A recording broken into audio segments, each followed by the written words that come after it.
Mama Nnenna Secret Mirror, a story by Mama Nnenna. When Amanda's parents left the city for a job overseas, they sent her to live with her grandmother in the quiet village of Efite. Amanda had never been to a village before. She was used to city lights, noise, fast cars and tall buildings.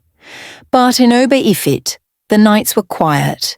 The air smelled of wood smoke, and chickens walked freely across red, dusty paths. Her grandmother, Mama Nnenna, was a kind old woman with silver hair, bright eyes, and a crooked walking stick made from Iroko wood. She wore colourful wrappers every day and always had something cooking on the fire: yam porridge, bitter leaf soup, or fresh puff-puff fried in palm oil.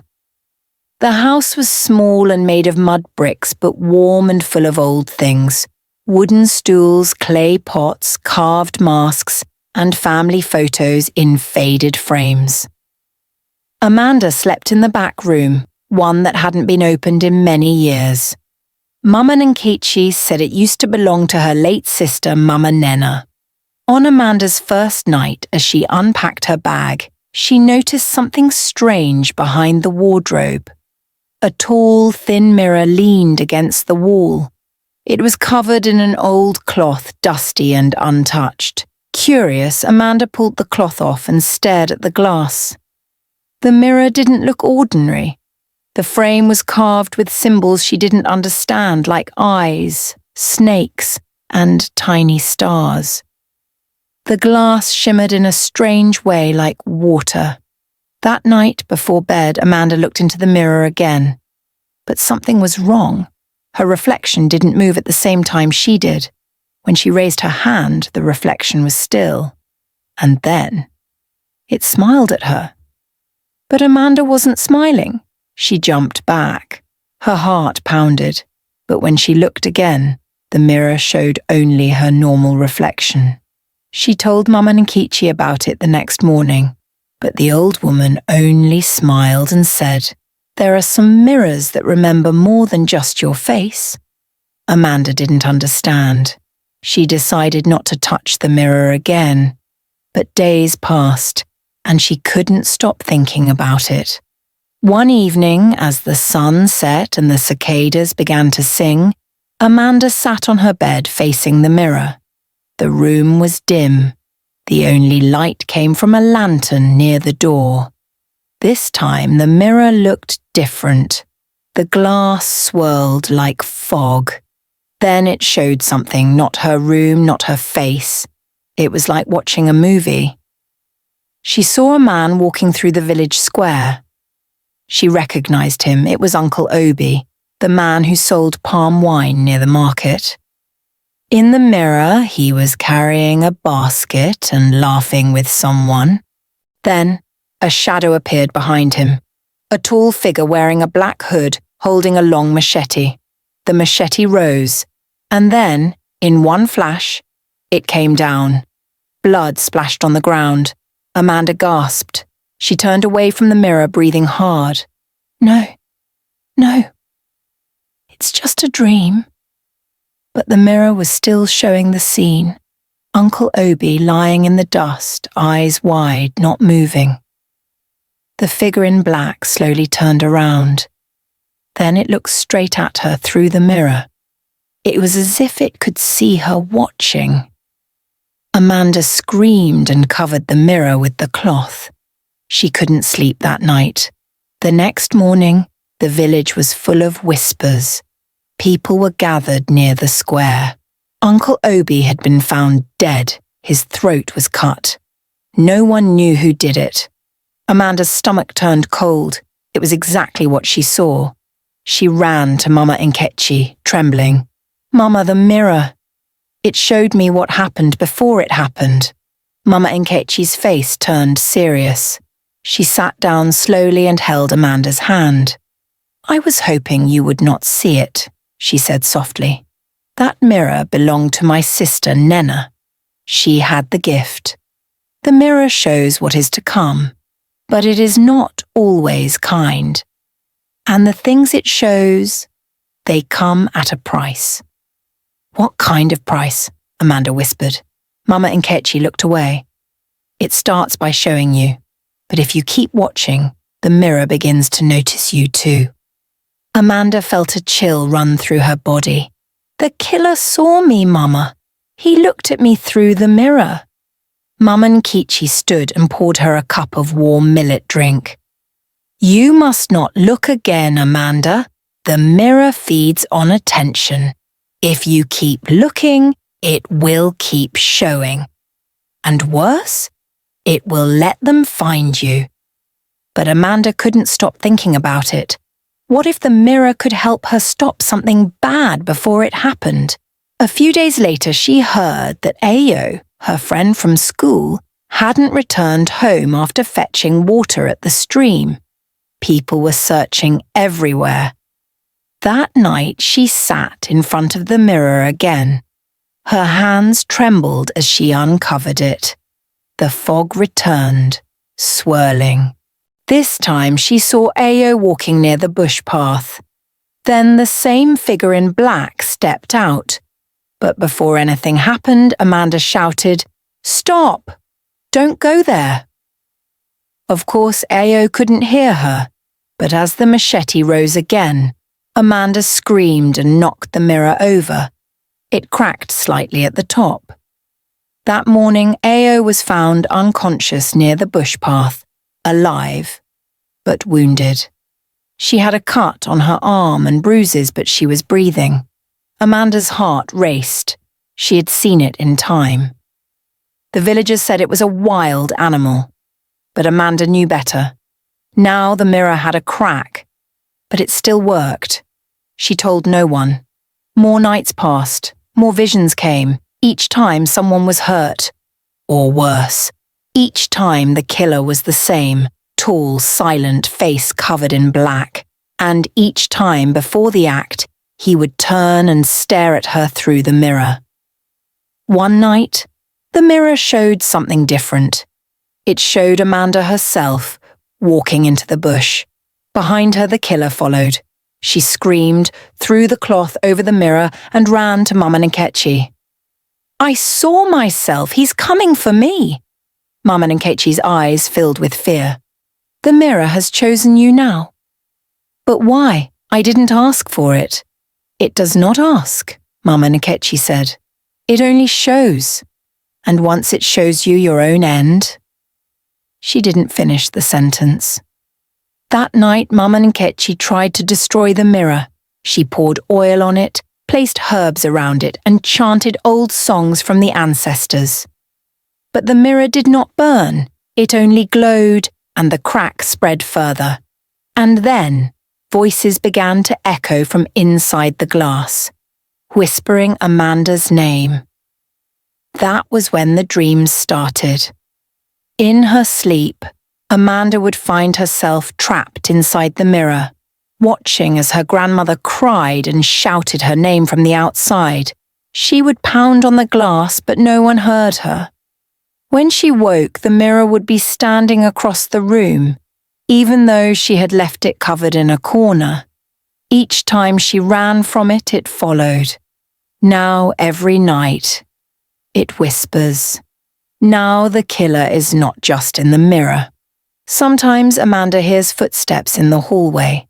Sometimes she sees black shadows moving behind trees in the yard. Sometimes she wakes up with red dust on her feet. And sometimes she wonders if she is still awake at all. Since that night, Amanda never slept deeply again. Even with Mama Nnenna sleeping close to her, even with the doors locked and the oil lamp burning, Amanda felt watched. Not just by the mirror, but by something else. Something hiding in the walls, under the bed, or inside the shadows that danced across the mud walls. One morning she woke up with scratches on her arms. Not deep, but long and fresh. She asked her grandmother if she had scratched herself while sleeping, but Mama Nnenna only frowned and rubbed bitter leaf water on the wounds. That day, the chickens in their yard refused to eat. The goats bleated without reason. And when Amanda passed by the mirror, she didn't even touch it, but the crack on the glass widened. It was as if the mirror was alive. The voices came again that night. Not loud, not screaming, just whispers, whispering her name like a lullaby. Amanda, Amanda, Amanda. She covered her ears. She shut her eyes. But when she opened them, the mirror was no longer in the corner. It stood at the foot of her bed. She screamed, and Mama Nnenna came running in with a wooden staff and a gourd of anointing oil. She spat on the mirror 3 times, called on the names of her ancestors, and shouted prayers in Igbo. The mirror hissed, not cracked, not shaking, it hissed like a snake. "We have to bury it," Mama Nnenna said, "before it takes you." That morning, they carried the mirror far into the bush, past the farmland, past the big Iroko tree where no one ever dared to go near. They dug a hole. Mama Nnenna dropped the mirror in, poured salt, palm oil and ashes, then covered it with red soil. Amanda sighed with relief. She thought it was over.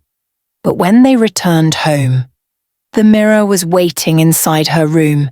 This time it wasn't cracked. This time it was clean and shining. And this time, there was no reflection, no room, no Amanda, just a black, endless tunnel inside the glass. Mama Nnenna cried. "The mirror is not cursed," she whispered. "It's a gate." "A gate to what?" Amanda asked, afraid. Mama Nnenna didn't answer. Instead, she brought out an old leather pouch from under the floor. Inside were cowrie shells, red cloth, a chalk-covered stone, and a picture of Nnenna, the aunt who used to own the mirror. Amanda stared at the picture. Her aunt looked just like her.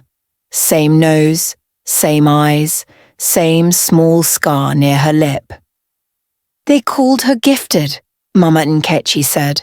"She could see what others couldn't. She saw the future. She warned people, saved lives." "But," Amanda asked, "but she saw her own death. And she tried to stop it. The mirror doesn't like that." "What happened to her?"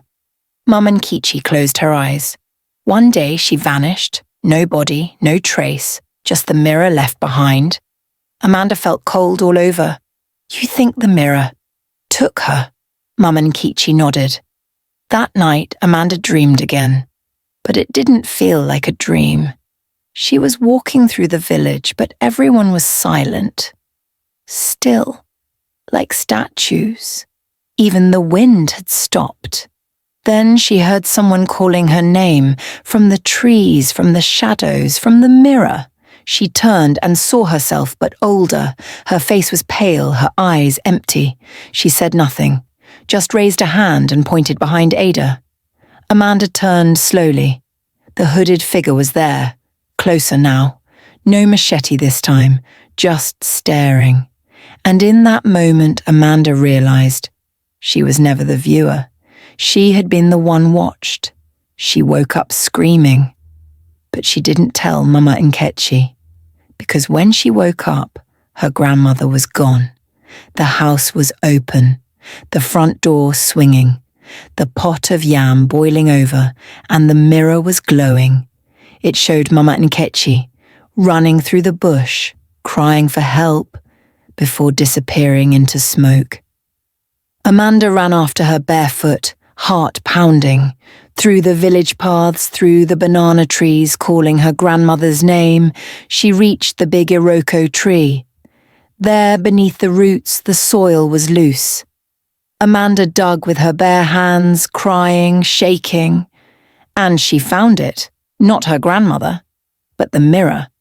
It was warm to the touch, and this time it showed a new vision, a new face, her own.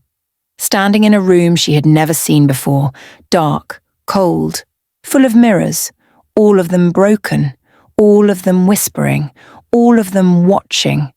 She dropped the mirror and ran back home, but the village had changed. The sky was darker, though it was morning. The people stared at her, silent, eyes wide. A little boy pointed. "She's the girl from the mirror," he said.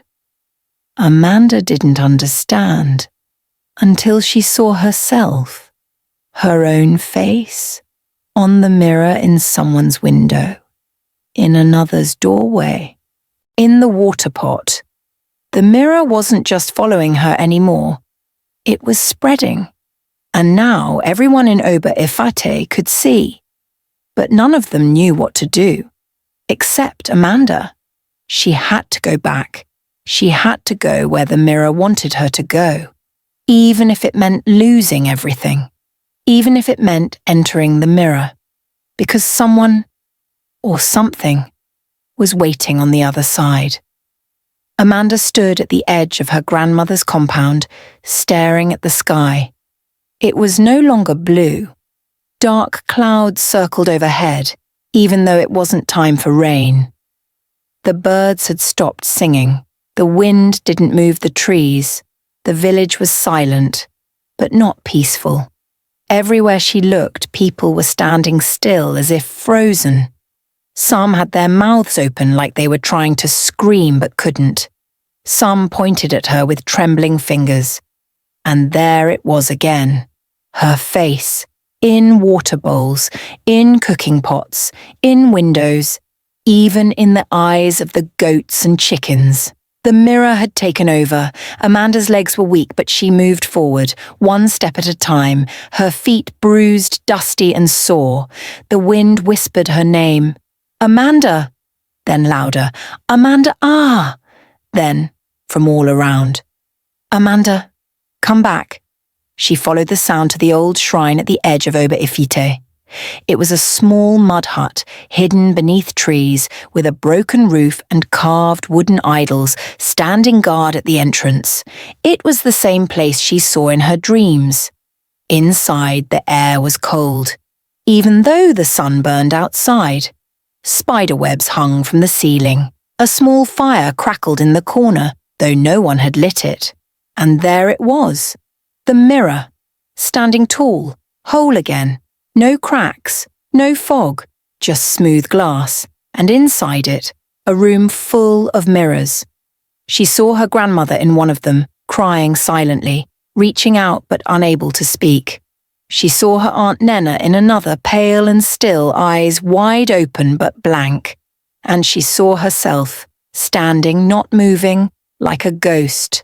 The whispers grew louder. "This is where you belong. You saw too much. You cannot unsee." Then a shadow stepped out of the mirror, the hooded figure. This time it didn't hold a machete. It held a mirror, small, round, and glowing. It raised it toward her. Amanda saw her own reflection, but it wasn't her face. It was fear.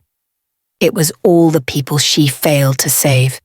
Uncle Obi, Ayo, her grandmother. They were calling her now, not with words, but with eyes. "Come," they begged, "finish what we couldn't." Amanda turned to run, but there was no door, only mirrors. She was surrounded, trapped. One mirror cracked, then another. Then all at once, they shattered. The glass flew into the air like sharp birds, spinning and cutting. Amanda screamed, covering her head. Then silence. When she opened her eyes, she was in a different place. A white field, soft air, no sound, just light. In front of her stood her grandmother, alive, smiling. She opened her arms. Amanda ran into them, crying. "I thought I lost you," she said. Mama Nnenna kissed her forehead. "You found the truth, Amanda. You were never cursed. You were chosen." "Chosen for what?" "To break the mirror," Mama Nnenna said. "To end what began many years ago." Amanda looked down. The small round mirror the hooded figure once held now rested in her hands, but it wasn't glowing anymore. It was turning black, cold, and then dust. The mirror was dying. Back in the village, time returned. People blinked. The clouds vanished. Birds sang again, and in Mama Nnenna's house, the mirror was gone. No shards, no whispers, just silence. Amanda woke in her bed the next morning, the sun shining softly on her face. Her hands were clean, her feet unmarked. And Mama Nnenna was stirring okra soup in the kitchen, humming an old song. Was it all a dream? Amanda stepped outside. Children were playing, goats bleated. The smell of firewood filled the air. She smiled until she passed the small water bowl near the steps and saw something strange. Her reflection was smiling, but her eyes did not blink. Amanda sat beside her grandmother that evening, stirring a small pot of yam porridge over the fire. Birds chirped again. The sun dipped gently below the trees. The village was alive once more, laughing, cooking, playing. Everything looked normal. But Amanda knew better. She had been to the other side. She had touched the shadows. And she had come back. Her grandmother smiled, her eyes full of pride. "You are stronger than Nnenna, stronger than me," she said. "The mirror chose you." "But you chose your spirit." Amanda didn't reply.